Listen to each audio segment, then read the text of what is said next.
Joe Savage. As the first Lord Mayor of Swords, it is my pleasure to welcome you to this ramble through Swords. The town has changed since my young days, but the changes have made Swords an exciting place. And Bernadette Marks will take you on a ramble through the town, pointing out the old and the new places of interest. I hope you will enjoy it. We're now at the Lord Mayor's, which is the top of the town in Swords. In Swords, this area is always referred to as the top of the town. And this pub was originally called O'Toole's, a great place during the First World War for the soldiers. The back there was the site of the local handball alley. And Dublin Street, that's the name of the street. This was the area of the turnpike at the turn of the century when you had to pay a toll to come into the town. And up to a few years ago, you could see where the bar used to be in the wall. It's gone now, though, since they renovated the Lord Mayor's. We're looking down the town now, as we say here, towards the Borough School there, which I mentioned later, and the sign there, very attractive sign. How they changed the name from O'Toole's to the Lord Mayor's. It was bought by the Savage family, who are very prominent in the business life of Swords. And at the same time, Joe Savage was the Lord Mayor of Swords, so this is why they call it the Lord Mayor's. And the ensign is Joe Savage. The man in the Lord Mayor's robes on the ensign is Joe Savage. That's the other side of the street, which they're fairly new houses along there. That was originally called O'Toole's Gardens in the last century. It was the site for circuses and mumming, and there used to be a band room there in the 1930s, and that's part of McGrain's house. It's a Chinese takeaway there on one side, and the motorbike shop, two wheels, and this is McGrain's house. This was originally an inn in the old days called the Three Jolly Pigeons, and all this area around here was the site of the turnpike where you paid your toll to come into Swords. These houses here are cottages, I'd say, built the early part of this century. The little one there with the sign pointing in is occupied by a doctor now. Originally that house was belonged to the Church of Ireland, as far as I know. There in the distance you see the cranes knocking down the old cinema, which we talk about when we go down to it, the site of the new supermarket. At the back of the Old Borough School, which is one of the most historic buildings in Swords, but we will go into it in further detail when we go down the main street. The junior school at the Old Borough was at the back, but you can't see it very well now. It's now the old schoolhouse restaurant, and it was originally called Cool Banagher. You're now looking down what is called New Road, although it was built at the turn of the century to facilitate horses and carts and carriages going down to a cornmill, which was down on the left-hand side, because the next turn on the left is Well Road, and that was too narrow. Leads, of course, to St. Columba's Church, which is the site of the monastery founded by St. Columkill in 560 AD, and also the remaining part of the monastery, which is the square and round towers, as we call them in Swords.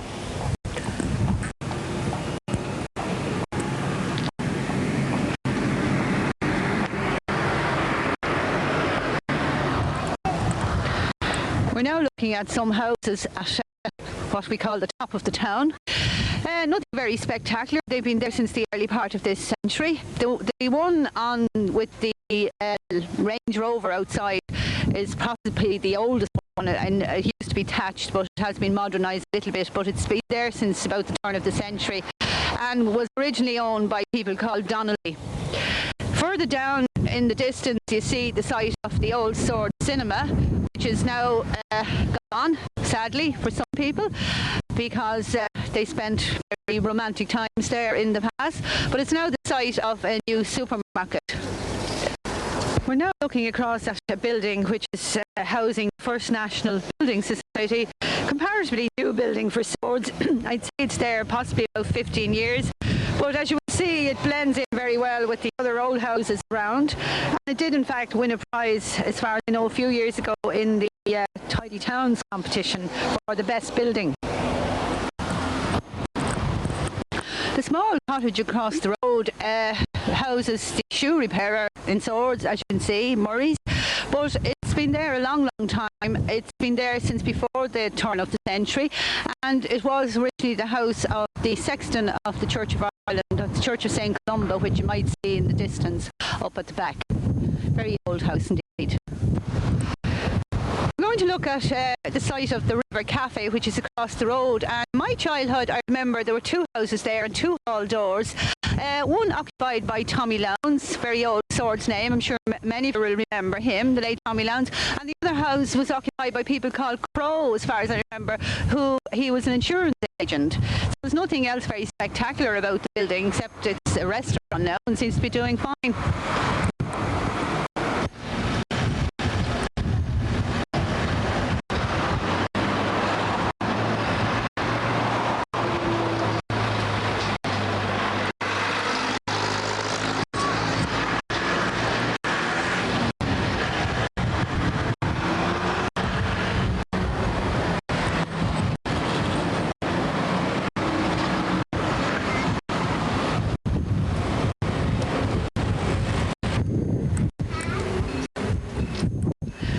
Well, we're now looking at the site of the old Swords Cinema, and as you see today, it's a hive of activity because it's the new Super Quinn shopping complex, and it will be a great boon to Swords, we hope, because they hope to give employment to about 200 people. But let's go back about, well, say about 30 years to my childhood. It was Swords Cinema, and it was the greatest thing since sliced bread, as they say, because there was no other form of entertainment in Swords at the time. And I remember as a child queuing up every Sunday at the alleyway at the side there on the left with fourpence in my hand to go in and see Hopalong Cassidy and Gabby Hayes, and it was a serial, so you had to go every Sunday to see what happened from one week to the next. So for some people, lots of people met their husbands and wives in Swords Cinema, and many a romance blossomed. So I think some people will feel sad about its passing, but then on the other hand, people do need jobs, and I suppose that's progress. At Swords Garda Station, and it's a hive of activity now. Comparatively new building this. I think it's there possibly about 10 or 15 years, I'm not too sure. But I remember the old one which came further out in the street where that van is moving along now, and it was an imposing kind of frightening, I used to think as a child, kind of building. My two-storey building with big steps going up to the front door. So the new one is back from the street, and I think it's very busy now. I don't know if that's a sign of the times, because when I was a child there were some guards in there and they just used to sit in there all day and had very little to do in Swords, but now they've plenty to do, as you probably know. Well, we're looking across at the ESB office, a fine modern building, a bit unusual. It's round, which is unusual for Swords, I think. But years ago it was the site of 4 or 5 cottages which ran right up to Peter Galvin's shop, which was the village forge, which we'll probably talk about when we walk down a bit further.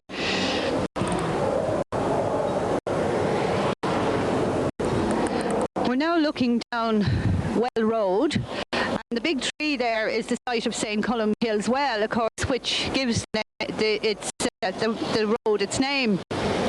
And that's where it all started, as I say. That's where Swords was founded. St. Columkille founded the monastery near the well of pure water, hence Sword, giving the name to the town. So that's where it all started, down there.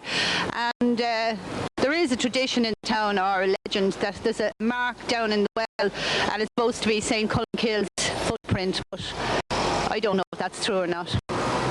Across at Peter Galvin's hardware shop.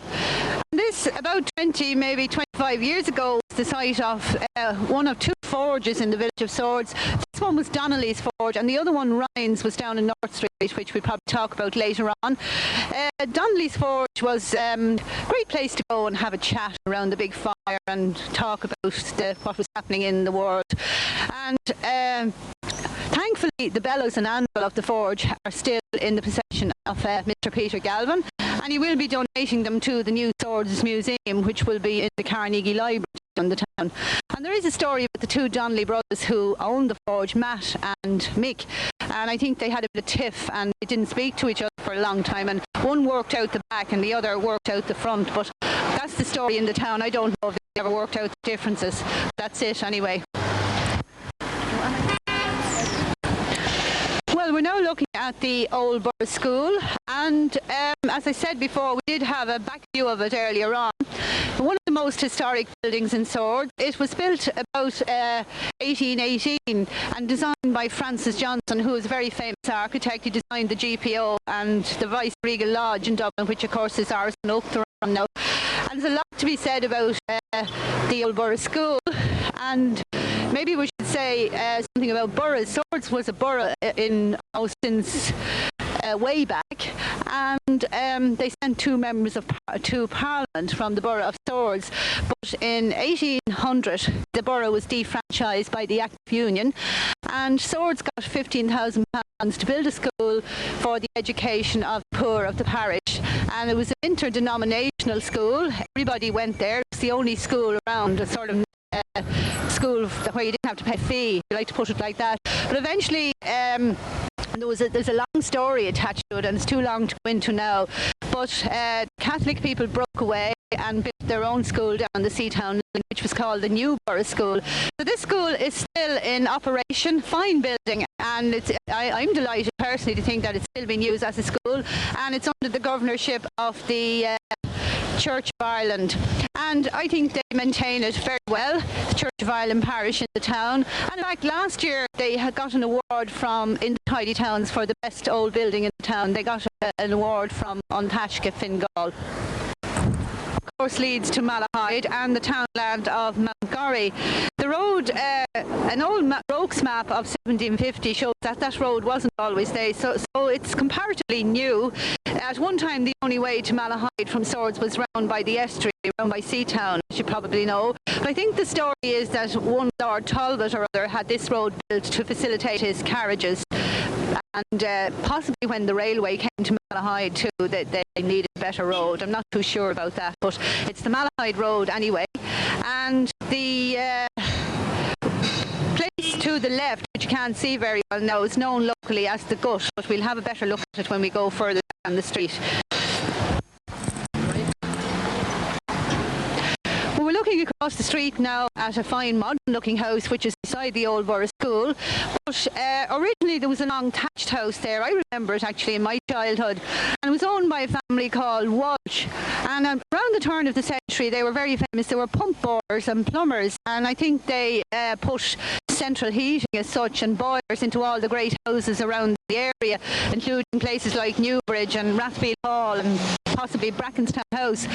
But there's a story about cars weren't very long on the road at the turn of the century, and the Gordon Bennett race came through Swords in 1904, and some French driver, he had an accident here, or his car broke down, and one of the Walsh brothers was able to fix it, so hence he was famous, because he was able to mend a motor car, which weren't very well known at the time.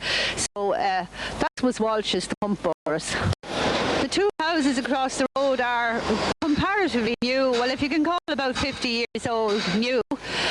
The one on the left, in my time, or I should say my childhood, was a little sweet shop called Maggie Butler's, and she was a nice old lady, and the children used to go into her.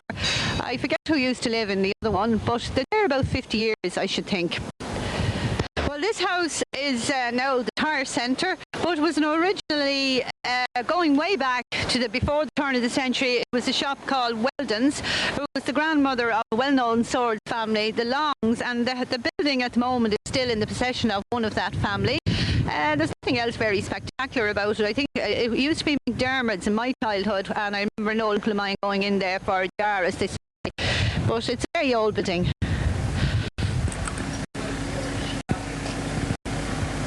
Looking across at the area, this small laneway leading onto the Malahide Road is known locally as the Gut, which I mentioned before, and the imposing red brick houses on the other one, where they too were owned by Longs. Possibly originally they were part of the Foster estate. They were the people who lived in Swords House.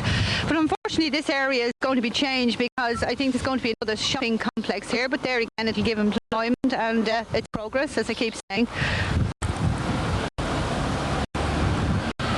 Across the road you see two shops, Kellyanne and Babes and Blooms, and they're only there, they've been recently converted. I think the one on the left is there about 3 years. The other one is very recent.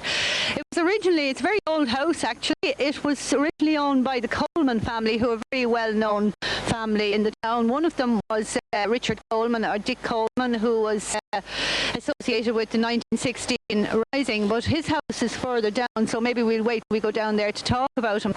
The other one on the right, the smaller house, had two more new shops. One is only to let, as you will see, and that was originally for years and years owned by people called Brangans.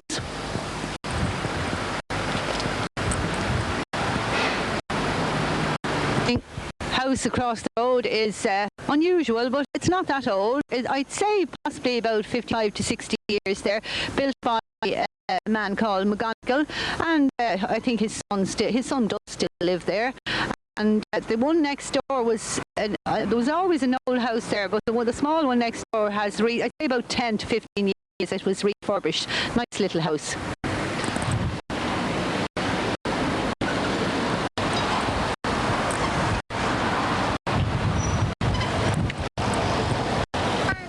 We're now looking at Howard's Butcher Shop, an old established shop in Swords, and it is modernised at the moment, but I think it's going to be further modernised actually, because as I mentioned earlier, it's the site of another shopping complex, and I think sadly it's going to be knocked down. But Howard's have been here for generations back, and the original shop was a very imposing thatched house, and if you see the old photographs of Swords at the turn of the century, you see Howard's Butcher Shop with the open front and old Mr. Howard chopping away at the meat. The northern bank next door is a comparatively new building, and originally way back I think there was a shop called McDermott's there, and there again I keep talking about the turn of the century, but at the early part of this century. The northern bank is not very long, I'd say it's maybe 20 years, and the northern bank were always in Swords. As long as I can remember, it was the only bank in Swords at one time, and it was originally housed up there where the tire centre is, which we talked about earlier.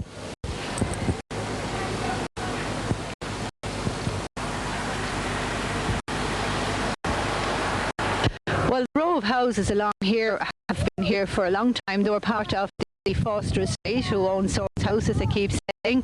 The one where Shane Redmond is at the moment, I think there was a shoemaker there originally called Shaw, and the one at the end is, well, I like that one personally, because that's where some of my ancestors lived, the Clearys, and in fact that's where Paddy Cleary was born. He was a cousin of my grandmother's, and he was famous in the time because he was the only swordsman to be cured by the famous French scientist Louis Pasteur. But that's another story, but that's where he lived anyway.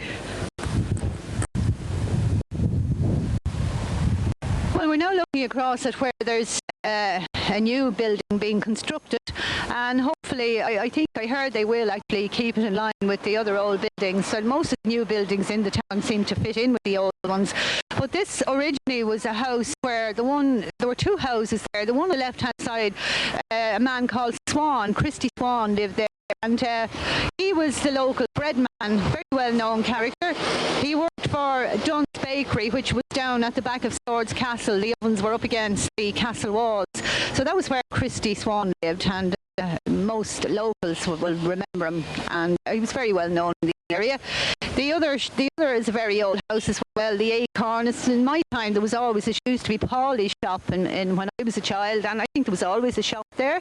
And we go along to another old house, and then there's the health centre, an imposing red brick building, nice building, but too small now to serve the needs of the 20,000 people which are in Swords. It was great years ago when there were only about 1,000 people here. I'd say it was built in the last century, the latter part of the last century, and it was known locally as the dispensary.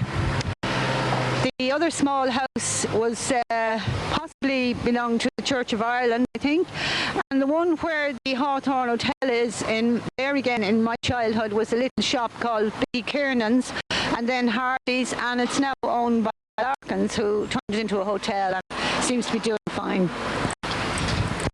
Well, the building across the road is comparatively new. It's closed down now. I think it's been for sale. But it was a furniture store called the House of Lords, owned by Larkin, who owns the Hawthorne Hotel here behind us. Before that, it was Pentony's, and they had a farm machinery business there, and they built it actually, so I think it couldn't be any more than 30 years old, not even that maybe. In my childhood there was a garage there which came right out on the street, and it was owned by an old gentleman called George Price, and I remember as children coming home from school we used to be afraid of him because he used to shout at us if we looked at him. We're now looking across at Clark's Stores, Main Street Swords, as they say, and it was in the news last week, in fact, because there was a bit, it also houses the local post office, and there was an armed robbery there last week, so everybody I'm sure heard about it. There was £30,000 taken, but Clark's have been in Swords a long time, well, I'd say 40 years at least. I stand corrected on that. And before that, when I keep saying when I was a child, it was a pool hall, maybe a place before its time, but it was a pool hall. And I remember coming along there with my mother and looking in the door, and she kept saying, "Come away out of that." So I always had the idea that that building was evil or something. I wasn't supposed to go near it. I could see it was kind of very dim, and I looked in the door, and all these fellas were playing pool, or I don't know if they even called it pool then, but that's Clark's Stores today anyway. The next is a very old building. I'm not too sure who used to live there, and it's the Irish Permanent Building Society. It used to also house Shane Redmond's office, but he has moved up the town, as you see. And then we have the Cock Tavern, and that's owned at the moment by Jerry O'Brien, and his father before him owned it as well. Some bright spark used to call him Cock O'Brien, taking the name from the pub. I think there were people called Weldon owned it way back, and at one time it was owned by people called Connors, so it's a very old establishment, been there for a long time. Well, the two houses across the road were always there as long as I can remember. Two very old houses, possibly originally belonged to the Foster estate as well. Now occupied, it has been modernised, looks very well actually, fits in very well with the surroundings. Occupied by Mr. and Mrs. Donnelly at the moment. And we're now looking at what is known as the Curate's House. It was built in 1886 by Father David Mulcahy, who's a well-known parish priest in Swords. The old people talk about him because he ruled the town with a rod of iron. They were all afraid of him. It's not in use anymore by the curate. Although it looks quite big, it's not. It's quite a small house, and it's used now by local solicitors and accountants as offices. And thankfully, the facade hasn't been changed. It's still, it still holds its original shape and all like that. They haven't knocked it down, so we're grateful for that. This site here is comparatively new. It houses 4 new shops, as you can see. It's only there about 2 years. And a very essential thing, it also holds the upstairs part of the local manpower office, which is very essential at the moment with all the unemployment and so on.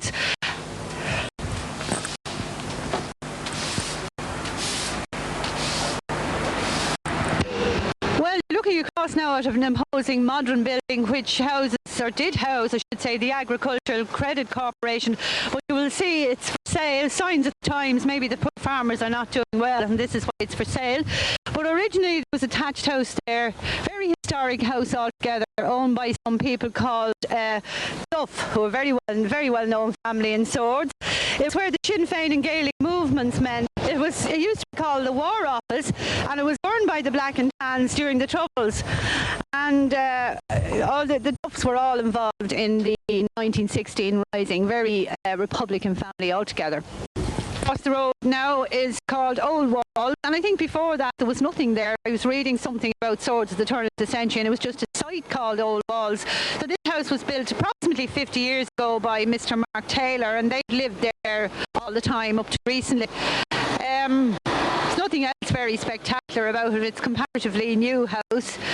The next one are fairly old ones. In my childhood there were people called Kellys lived in the one where Abbey Travel is now, and the other one was the local post office owned by Keanes, who are a well-known family in the area.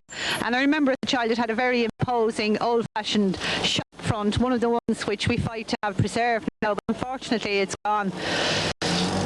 Well, Allied Irish Banks is, as you note, a comparatively new building too. I'd say it's there about 5, maybe 8 years, I'm not too sure. But this row all along from Garvey's Chemist all down to the Central Bar, whereas a row of houses belonging to the Foster estate, except the one where Fitzgerald's is and the hairdressers there. It was the home of Richard Coleman, whom I mentioned before, who was a well-known figure in the 1916 Rising in Swords. He was the leader of the 5th Battalion of the old IRA in the area. He was imprisoned in Lewes Prison and he died in 1818 in Usk Prison.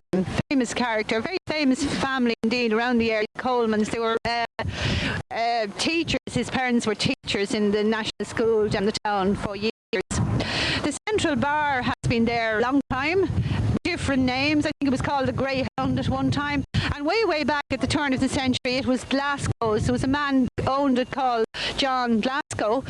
And something unusual worth mentioning about it. At one time, it was the only pub in Swords where you could get Guinness, because the rest of the pubs used to stock. It became fashionable at a time. A lot of small breweries started up, like Watney's and Dwyer's and different ones like that, and they all broke away from Guinnesses. And at one time, this was the only pub where you could get Guinness, but I don't think that's the case anymore. It's the Central Bar now, owned by the Taylor family, and doing very well, I'd say.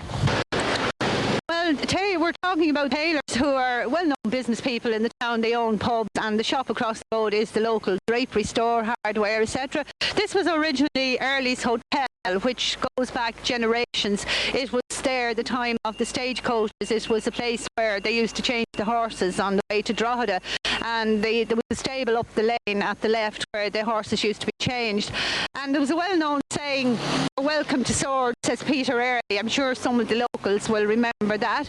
But eventually, Early's, I don't know whether they got fed up with innkeeping. They also had a farm up at Mount Corrie on Malahide Road, but they gave this all up at one stage along the line in favour of the legal profession, and two of the brothers were solicitors, and also one of the daughters became a solicitor. And it's worth mentioning that she was the First Lady Solicitor in Ireland, so the First Lady Solicitor in Ireland came from Swords. We go along now, that's still Taylor's, and then we come to Savage's, another very well-known name in the town, here for, I think, the 5th generation running the shop now. It's originally a small shop, now a thriving supermarket run by Michael Savage. And there's not a lot to say about them. They've done very well in business, give a lot of employment around the town, and they've been there, and I hope they'll be there for a long time. And next door again, we can see across now to Butcher's Shop, and that was originally Taylor's Butcher Shop, and at one time Hearn's, and it's now owned by a man called Ben Ward. Seems to be thriving. See the people going in and out there, and the two little cows up over the door are no fashion touch. I remember them there again. I keep talking about when I was small. It was an open shop with a big wooden counter, and they used to whack away at the meat there. And it's worth mentioning the door beside the butcher's, there's a harp over it, and that was originally a police barracks before the one across the road, which we talk about, known locally as the Straw Lodge, and I don't know why, and I still can't find out. The hardware store now is Taylor's again. Originally, I think going way back, it was owned by people called Phillips's, and the shop on the corner was McGowan's, local grocery corner shop, if you like, and off licence. And it was a place where the men of the district who were unemployed or had nothing better to do used to gather at McGowan's Corner, very famous place in Swords, McGowan's Corner. They used to stand there all day talking and setting the world to rights. And the story goes about the parish priest in Swords. At one time, this woman went to him to have a child christened. I hope I get this right now.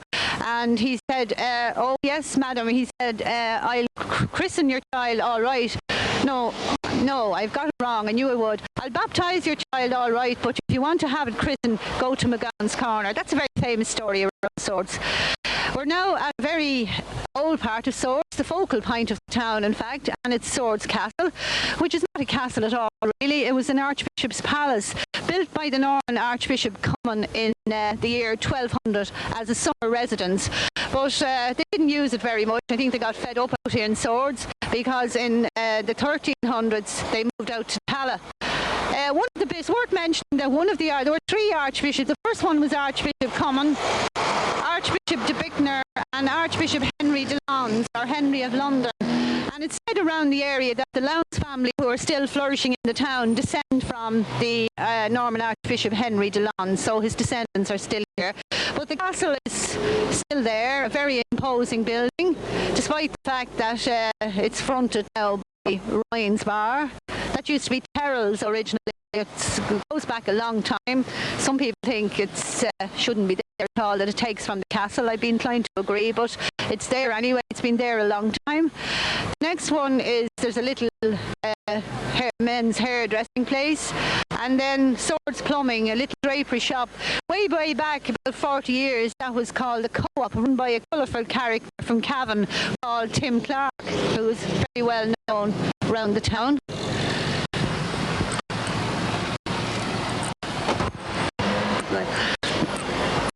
Well, we're now looking across at the new town park in Swords, which was opened on the 9th of June last by the chairman of Dublin County Council, Mr. Ray Burke. But it's a great amenity in the town. All the people are sitting in there. Well, not today, it's a little bit cold, but in the summer they were sitting in with the babies and old people, and it's a great facility in the town. It was originally Swords House, a great house in the area, which I mentioned. Colonel Foster was the last inhabitant there. He died about 1912. Originally belonged to the Taylor family of Swords, not the people in business now, a different family. They were an Anglo-Norman family, also related to the Russells of Seatown Castle and Dryham House, which is outside Swords. There's nothing very spectacular ever talked about in Swords, about Swords House that I know of, except that during the First World War, the British soldiers were billeted there, and the house up to recent times was known locally as the Billet. And I always used to get the impression that it wasn't a very nice place at all. I don't know why, that's just my personal opinion.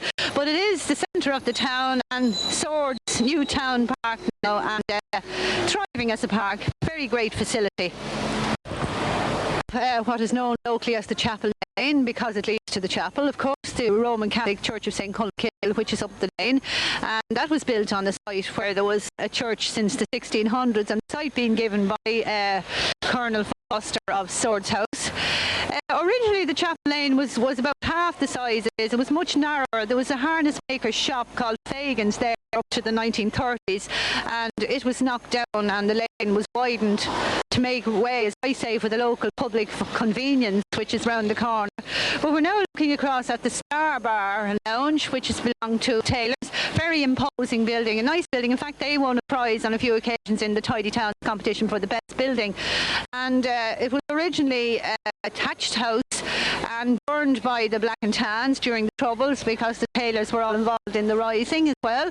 Next door is Swords Snooker Club, which was the site of the old RIC barracks in Swords, and that was a hive of activity, if that's the right way to put it, during the 1916 Rising, because it was captured by the flying column, the Fingal flying column, and all the arms and ammunition were taken. So it's a very old building, very historic. Now at the Bank of Ireland, and this building has changed in appearance, not very much except for the front, but it was always there, an old building, and in my childhood it was a shop and garage called Hal's, and before that it was way back. I keep referring to the turn of the century. It's just a handy way out when you don't know the date, in fact. But it was a shop called Nodes, because an aunt of mine used to work there. It was a draper shop called Nodes. That's going way back. And it's an old building as well. Most of them are. Like the town, like when you think about it, it hasn't really changed all that much, which is good.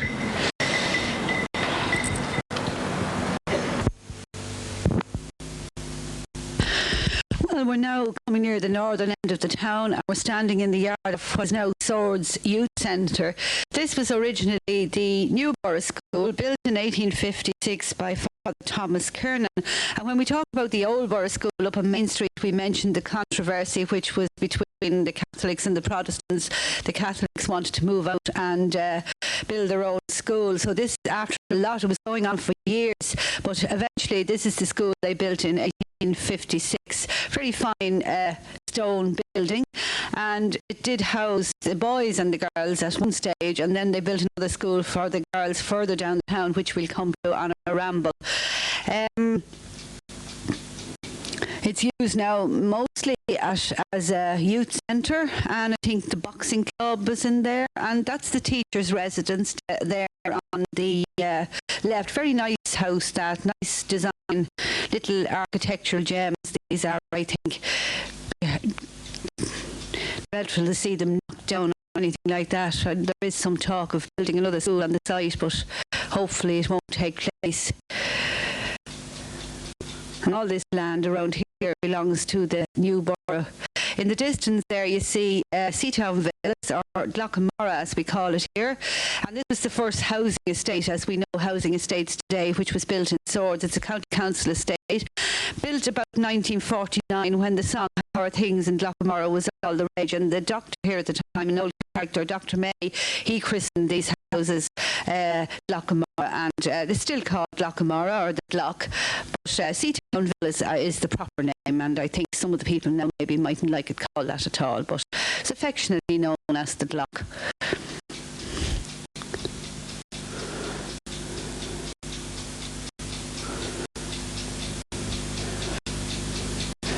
Generations of Swords children would have come down this lane to school. The red brick building there in the background is the parochial house, the parish priest. Parish priest at the moment is Father O'Reilly, and that house was built in 1830 by Father Carey, who was the parish priest of the time. Very fine old building. I'd say very hard to heat nowadays, though, and cold.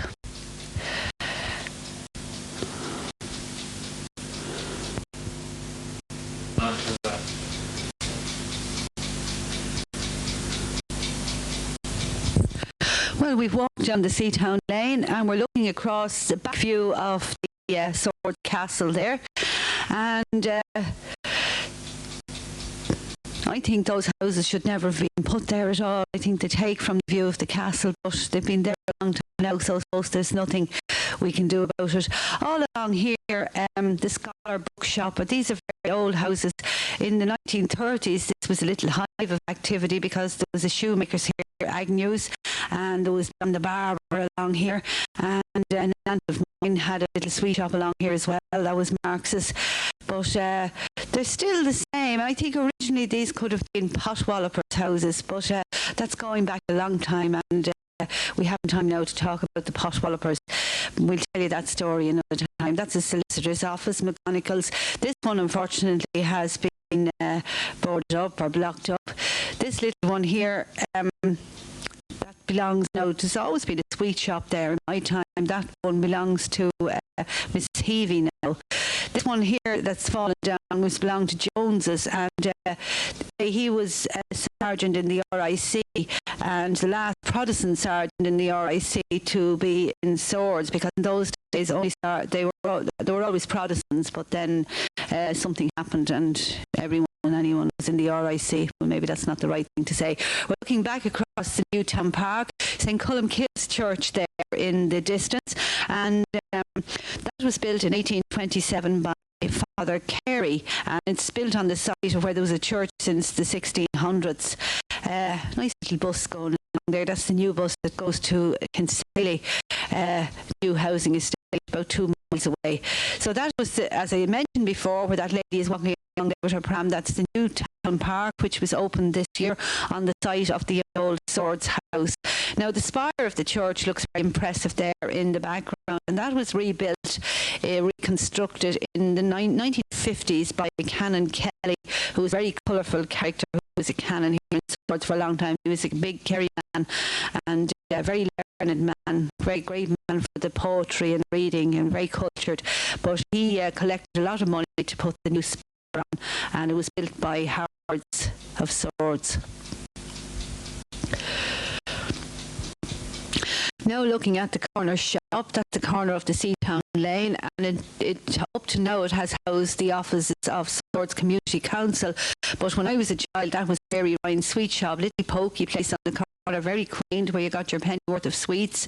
And we parted from the boys. The boys went down the Seatown Lane to school, and we went on down North Street to our school.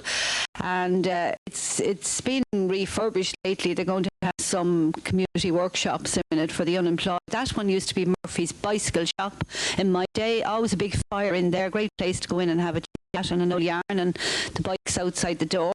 It was the scene of, or the site I should say, of the second forge in town, Donnelly's Forge, and the village pump was there on the corner. And Ryan's Forge, I should say, was here. Donnelly's was the one up the top of the town. And this shop, when Mary Ryan died, it was inherited by her niece, I think, Julia Weston, and she's an aunt of Paddy Weston, the well-known historian around the area. And Julia had lots of stories to tell because she was in Common during the Rising.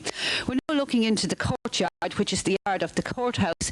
And this area was a scene of great excitement. I think around 1920 there was a film made here called Casey's Millions, and Swords was turned into Kill Casey, and all these Caseys were coming here together. This is what the film was about, and I believe that lots of locals took part in it. And there was a troupe of strolling players came along to do a scene from Hamlet in the film, and I believe it was done here on this site. And we're still trying to track down the film. It'd be wonderful to see it and see some of the locals in it and see could we recognise any of them.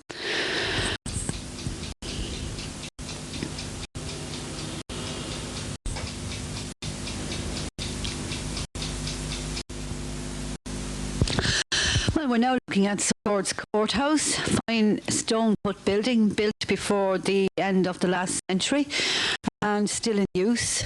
There's plenty of activity around the courthouse now. As a matter of fact, it's too small, and it has overflowed into the Carnegie Library down the town, so it's a sign of the times. Maybe there are more criminals now than there were, but it's a fine old building, a landmark in the town.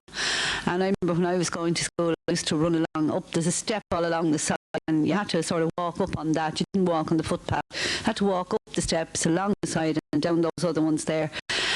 And we did that every day going to school. This was Howard's house. Howard's painters kept Swords looking bright for centuries, or not for centuries, I'd say for generations. The local painters. But this has been all changed now. This year they have 4 new shops there. And when I was small, there was one shop there. It was Murphy's Chemist, and it was the only chemist in the town, chemist shop in the town. So if you wanted anything in the medical line, you went down to Miss Murphy. And she was nearly like a doctor, because I remember falling in school and cutting my forehead, and my mother brought me in there as opposed to going up to the doctor, and I don't know what she did to it, but it got better anyway.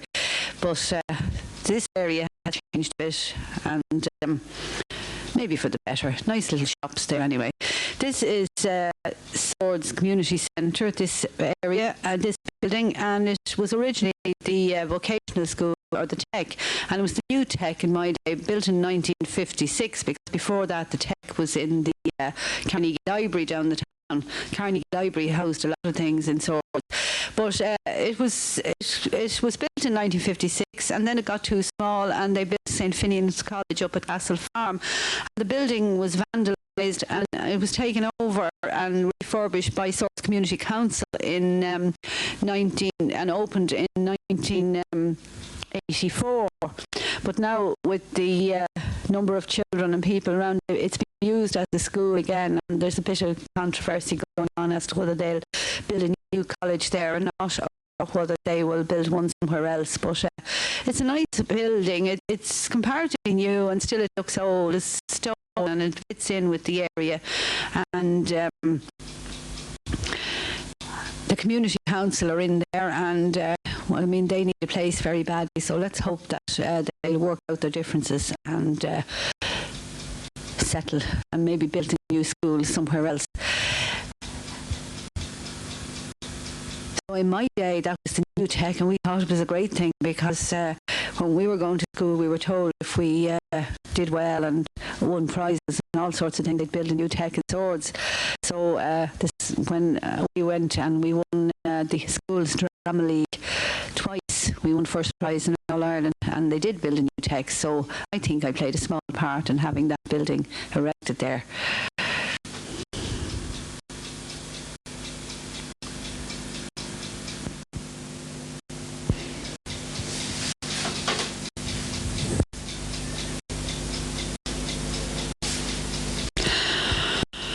Well, Chimpel na Háte seo a banu Conran na Gaeilge is Sword Columkilla. Around this area is where the Gaelic League was started in Swords. Somewhere along here, I think possibly in this particular place, there was an old shed or an old coach house which was used as a sort of a town hall.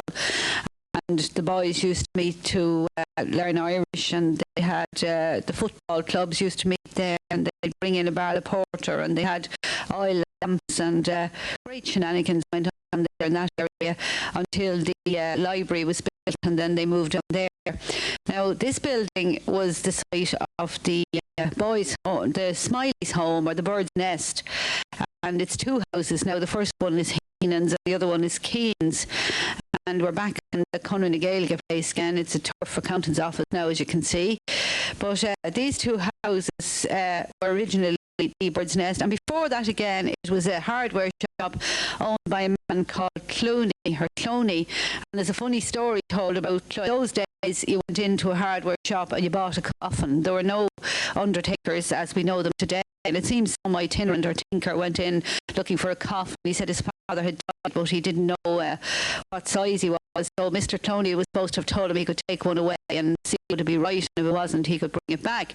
So your man took off a coffin, went away, and came back a few hours later and said it was too small, and Mr. Clooney was busy with another customer, and he told him to leave it by the wall. Didn't think any more about it. So a few days later somebody else in the town died, and their son or so-and-so went down to look for a coffin, went out the yard and looked at various coffins, opened up the one the tinker had got a loan of, and who fell out? Only the old tinker, dead. So they had moved on, so I suppose poor Mr. Clooney was left to bury your man. This is the funny part of the story. But I was told that anyway by Paddy Weston, and he probably heard it from Paddy O'Neill, or God knows who he heard it from, but it's the story that was told around here. The two fine houses now, that one there was featured in an ad you might see on television, Safety First ad. There's an old lady going across the road, and she's afraid to go across with the traffic, and that's where it was done actually. It's a few years now, but if you ever see it on, it's that doorway there.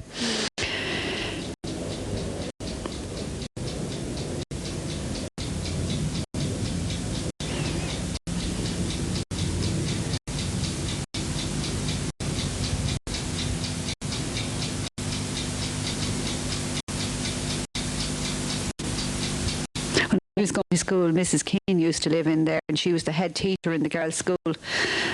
And when we were walking down the town, we used to get very composed coming by there, very sensible in case she might be coming out the door. She used to come out the door, but she used to have apples in the back, and she used to give us some. So she was a kindly lady, Mrs. Keane, the head teacher in the girls' school for a long time.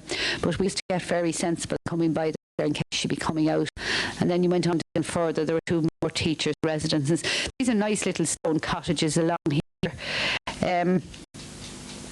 Architectural gems, as I keep saying. They're very nice, and they're for sale, so I hope they're preserved. They're really a landmark in the town, and this is Mary Graham's shop, and that she won a prize for the best shop front in the Tidy Towns competition last year. And the bigger one years ago used to belong to people called McGartles. As far as I was told, I think he was a shoemaker or something like that. And then the two teachers' residences are the other ones there. Very quaint little teachers' cottages they were called. And this one was also called a teacher's residence, but I don't think it was. It's just that the man who owned that married one of the teachers, and that's why they called it a teacher's residence. But it wasn't officially a teacher's residence, if you know what I mean. That's a nice back view of the castle there. And you can see the towers of St. Columba's Church in the distance as well. That's really old Swords you're looking at. Now, this end of the castle, there's a tower at the corner, which I believe was that one there housed the toilet of the castle. And this house is Taylor's, I'd say built about 50 years ago. And this was the site in the last century of a school for teaching the young ladies of the town how to make lace. And they used to do this embroidery, which they call clocks, up the side of stockings. And the stockings were brought over to Malahide, to the railway, and brought into Dublin. That one's built about 50 years ago as well. That one's Lawless's. Two fine houses there. They were very new looking when I was a child coming down here to go to school, but they're about 50 years old, I should think.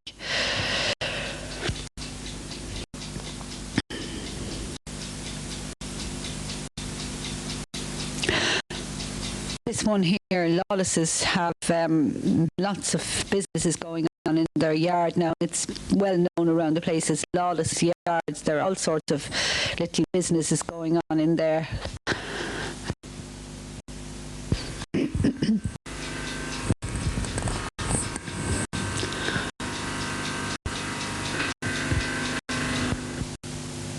Going across the road now and up to the Old Girls National School, where I'm standing now. And this school was built in 1886 by Father Mulcahy, who's the parish priest of Swords. Very colourful character, the old people say. And he was the last parish priest of the combined parishes of Swords and Malahide, because during his lifetime, Malahide was made a parish in its own right. And as I said, this is the Old Girls National School, where I started school, my alma mater. And when I started school here in the 1940s, my mother brought me down along here up this yard, and we went into the end there to Miss O'Connor, who was the teacher there. And my idea of Miss O'Connor, I don't think she ever was very big, but I thought she was a huge, big, fat woman, and she was very kindly, and she's still alive, actually living in one of the teachers' residence down the yard there. But I think it was only because I was so small I thought she was very big, but I don't think she ever was very big. But generations of Swords girls have played in this yard. We used to sit along the wall there and eat our lunch, and the end part would have been the original, and this bit of the infants I think is newer. I think it was added on later. And my mother went to school there, and she said in her day they used to learn how to wash clothes and all sorts of things like that, fitting them out for life. But we never learned how to wash clothes. I think we learned cookery all right. But that was in that room there. I was in there from second class until fifth with Miss Crowley, who was from Cork, and many school photographs taken around the wall there at the gable end of the house. And this is the schoolyard. It seems to have been tarmac-addered in since my day. We enjoyed playing in the pine needles, pine trees around the place. Now that's the back of the old boys' school in the distance there, and the two schools are connected by the field, which I mentioned is belonged to the governors of the new borough school. And in my day, a girl, we weren't allowed to go over to the boys' school. I don't know why, but it's peculiar because nowadays boys and girls are together in school. But I remember in my day, my friend Bernie Troy was going over to collect her little brother, and she went across the yard and in there, and I went with her, and I remember we went to school the next day, and the teacher told us off for going over to the boys' school, and I never could understand why. Possibly, maybe now a simple explanation would have been that they were afraid the boys would beat us up. That's why they didn't want us to go over there. But we thought it was peculiar that we weren't allowed to go over to the boys' school. That's a view of the yard coming up. You wouldn't, when you're out on the street, actually, you don't know that school is there at all. But I'm having a good walk around here today now. Really brings back memories. Up the back, there was a patch of grass which we used to call the green, and when the weather got fine, we were allowed to play up there. That's the back view of the Carnegie Library there, looking down the yard. We're going back down the yard now, out onto the North Street. And as I talk about my mother saying how she used to learn laundry, and she always used to have this little rhyme about squeeze and knead in lukewarm water and melted soap. So maybe if you could sort of switch back a few generations, you could hear them chanting that if you stood there long enough. You might hear a few ghostly voices chanting squeeze and knead in lukewarm water and melted soap. The back of the Carnegie Library there again. Now they're the teachers' residences of the girls' school, and I keep using this little architectural gem bit that I picked up somewhere, but they really are. They're very quaint. This one is occupied now by one of the priests of the parish, I think. That's the entrance now to the school, and as I say, you wouldn't know it was there at all. And the other one on the right, Miss O'Connor, whom I mentioned from Kerry, she's still there. Now, I hope Miss O'Connor, pity she's not coming out the door. I was trying to arrange that, but she wasn't in. But she has instilled knowledge, including the Gaelic, into generations and generations of Swords girls, and she's still going strong in there, still playing the old organ and all sorts of things. Very active in the pioneer movement, she is too. But they're two lovely little houses, those, very quaint. Well, that's the Carnegie Library, built in 1908, and of course you all know about Andrew Carnegie, the son of a Scottish weaver who went to America and made an awful lot of money fine steel, and he was a bit of a philanthropist. He gave his money away in the end, but he donated money for all these libraries around England and Ireland. And this one was built, very fine building. This one was built in, as I say, 1908, and the first committee included well-known people in the area, like Mr. Cobb of Newbridge and Mr. Long from Milton House, and the committee was chaired by Colonel Foster of Swords House, where the park is now. They bought the site here from a man called Bob Cannon, who used to live in the little house beside, which is fallen down now, for £20. And the library, as well as being a library, you know, where you got some books to read, it was always used by all sorts of people, political parties, Irish classes, all sorts of things happened in the library. And then eventually it was turned into a vocational school, because when I started going there, as I said, the vocational school was in the library, and we used to have great fun going there. Well, the Carnegie Library, of course, is now under the management or the ownership of Dublin County Council. And as I said, the courts are in there now, and they have consented to lease part of it to Swords Historical Society. That's part of the top floor, most of the top floor, to use as a museum. And in case you wonder why maybe you think Swords people have got too cultured or not interested in culture, they don't want to read anymore, but there is a fabulous new library up at the Swords Shopping Centre on the Rathfield Road, which made this one somewhat redundant, but it's not going to be redundant anyway. It's still going to be a sort of a centre for the arts, because we hope to have the museum open there fairly soon, possibly in the new year, so you'll be all able to come around and learn about the history of swords. And the inside will lend itself very well to a museum. The top part is all wooden beams, and we hope to make it very nice for the people of Swords to come and find out what went on in the past. But then, of course, as I keep saying, we're making history all the time. So this, it's about to be handed, or well, there's a lease going to be given to the Historical Society, due to take place on the 4th of December. And this, of course, is 1986, because we hope that somebody will be looking at this video in years to come. That's the heart next door to the Carnegie Library. Very, very old inn, one of the oldest, I think it is the oldest inn in Swords. And it's owned now, of course, by Savages, whom I mentioned. They're very prominent in the business life of the town. That's why you can't help talking about the Savages when you come to Swords. And it's a great hive of activity now. It's always packed, and they have a function room upstairs, and most of the little cheese and wine sort of do's or things like that happen there in the harp. And it's very well known. It was originally a thatched building, well known in the time of the stage coaches. You never know, possibly Collier the robber or somebody like that could have gone in there in bygone days on his way down to Turvey, where he used to hold up all the stage coaches. It was originally, people named Derek used to own it at one time, and McCrodden's, and I don't know how far back, I don't know who owned it originally, but it does belong to Savages now. There used to be some more little houses along there, little cottages, but they were knocked down, and it's the car park belonging to the harp. Very, very old in that. One of the oldest ones in the town. The rest are three jolly pigeons, and there was another one called the Anchor in the days of the stagecoaches, but they've all gone. The harp is the only surviving one.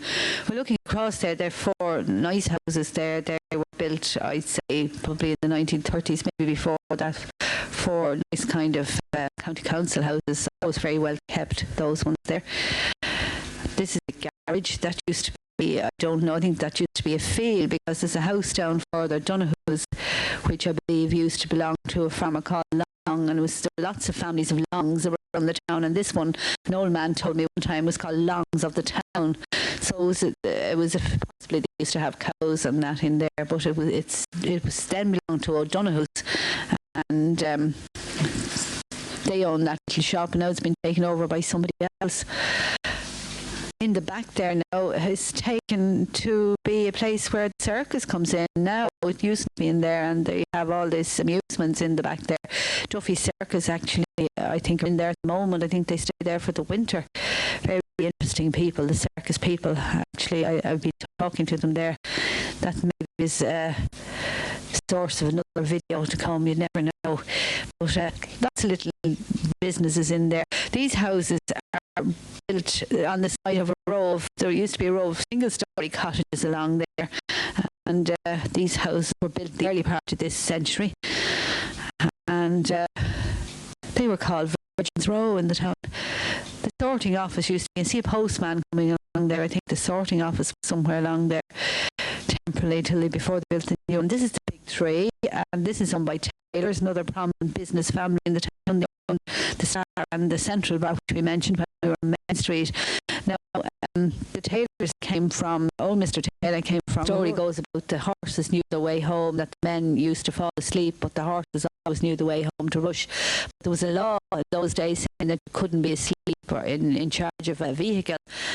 And if there were any RIC men around, somebody used to look out a window and poke the fellow in the front of the cart and wake him up in case he'd be caught.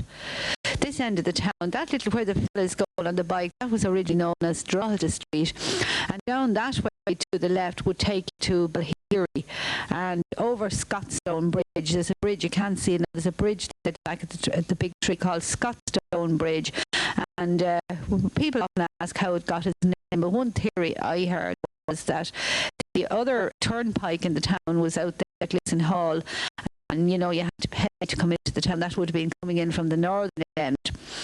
And the story goes that some people didn't want to pay. They used to have stepping stones across the river. That's the Ward River. And they walked across the stepping stones and got off scot-free. So I've been told that's how that got its name, Scottstone Bridge. Very old part of the town, this. It was the site of the area to the right is called Spiddle Hill Hospital. It's originally the word hospital. It's where St. Finian the leper had his hospital way back. St. Finian is the man who took over from St. Columkill when St. Columkill went into exile in the Isle of Iona of Scotland. There's a fella going about his business. Along there used to be a little row of cottages called Baker's Range, I think, because the landlords of Balheary House were people called bakers, and the cottages were belonging to the workmen on the estate. But they've gone now, and there's Rainy Steeplejacks in there now, and there's another factory at the back. And behind that again, there's a new place just opened, the rehabilitation workshop. Fine building there, you can't see it properly. Also the new Scout Den, which was opened in September 1985. Across which you're back to the Big Tree pub, you're looking at Rock's Funeral Home. Well, that's a very new kind of a thing here, so it's very Americanized actually. This is Rock's house. The stone house there has been there a long time. The one there on the right is Rock's original house. We're looking down at Spiddle Hill there, down that way. That area is called Spiddle Hill after St. Finian's Hospital, as I said before. That house, I have been told, was built at the turn of the century by some obscure religious sect, and it's a bit unusual, little dormer windows, and that was Rock's original house, and it was originally known, like my child, it was Mick Rock, the undertaker, but now he has certainly, his son Sean, I think, has taken the business over now. Well, he's taken it over for a long time, and it's very modern looking now, Rock's Funeral Home, because I think the tradition of having wakes in the house has died out, as a lot of people know, and they don't they bring the people when they die to the funeral home, as they do in America. Maybe it's better all round. Well, we're now at St. Columba's Church and Towers, and this of course is the oldest part of Swords. This is where it all started. And St. Columkill founded the town of Swords, supposed to have built his monastery near the well of pure water, and Sword means pure, hence giving the town its name. The square tower is of course a Norman tower built in the 13th century possibly, and the other one was built about the year 800, and the round towers were sort of built as they were built at most monastic settlements for protection, lookout towers, and they used to keep their precious objects in there for lookout. When the Danes would be coming in from Malahide up the estuary, they would see them coming and they'd go in there and stay in there for days, in fact. But the present Church of Ireland Church of St. Columba there was built on the site of the original abbey. And but let's get back to St. Columkill. St. Columkill was born in Garton in County Donegal, the son of Phelim and Etna. And his father was the great-great-grandson of the 9 hostages, so he was really royalty, if you like. Following the Breton custom, Columkill was reared by a foster family in Kilmacrenan near Garton. He was educated at Moville Abbey, then by a bard named Gemin, and finally at the Abbey School of Clonard, County Meath, and St. Moby's School in Glasnevin. At Glasnevin, Columkill became a monk. So that's not very far away from Swords, so he really came back to his own area, if you like. When he was 25, he returned to Derry and founded his first monastery on land granted by his cousin, the chieftain of Olliok. Here he lived for about 17 years and he moved to Swords then. He founded the abbey in Swords in 560 AD. And the story goes about he wrote a gospel while he was in Swords, and he stole a gospel from some other monk. But you probably all know the story. There was war anyway ensued after all this going on, but it ended up with St. Columkill going into exile to the island of Iona of Scotland. Now, this is the caretaker of St. Columba's Church, the wife of the caretaker, Mrs. Alice. Alice is out there, good for today, cutting the grass. That's the Alice. Give it a good cut now. And to keep the place looking very well. Nice little cottage that, the Sexton's cottage, I suppose it is, really. Very nice, quaint little house in there. Now, this church was built in 1827, St. Columba's Church, and 1818, I think, actually, and it was designed by Mr. Trench from Ballinackill, and it cost £2,000. And there's nothing very historical about it inside. There was a church there, well, the monastery was there originally, and it was the monastic settlement, but there was another church there before that, but this new one was built in 1818. That's the old vicarage across the road, fine old building that, and it's no longer in use as a vicarage because there was a new one there on the right hand side, which was the site of an orphanage, the boys' home, and they knocked that down a few years ago and built a new vicarage there. The present vicar is the Reverend Canon Moylan. And he was telling us that when they knocked down the boys' home, they found a chamber, I think about 10 feet in diameter, underneath, and they didn't know what it was. They got some archaeologists out who said possibly it might have been a priest's hole or some place where monks used to hide, but they were advised to leave it there. So I think they built the house back a bit further than originally planned, and that this sort of hole or chamber is still there. We're looking down from the church now. This is Well Road, and St. Columkill's Well is up there on the right, and there is a legend in the town that St. Columkill stepped from where we are now, from up near the towers, down into the well, and there's a little mark on the stone reputed to be his footprint, but I don't know, you can make what you like of that, but they always say that in Swords. This here on the right is a factory now, lots of business going on, a bit of activity. It was originally a constabulary, I think that was in 1798 or sometime, when they used to have mounted police, and the horses were kept at the back. And it was also the site of a corn mill, and this is what I mentioned when we were up on the main street, why they built this new road to come down to the corn mill, because the Well Road was too narrow. That is the side of that's the side of the place that used to be the constabulary barracks. It's now a factory, and up the back there we call the Glen, and the Ward River, of course, runs along there. And in the town, of course, they call that the Pill, but the Pill is just an English word for estuary. And the Ward River, I've been told, gets its name from up at the Ward. There is a place called the Ward up there near Finglas, and it means there was a garrison of soldiers there called La Guard, and I've been told that's how the Ward River got its name from that. Up to the right is worth mentioning. It's the new, all along there, it's called Windmill Lands up to the right because it was the site of the corn mill. It's a very new area now in Swords, if you like. It's the new parish of St. Cronin.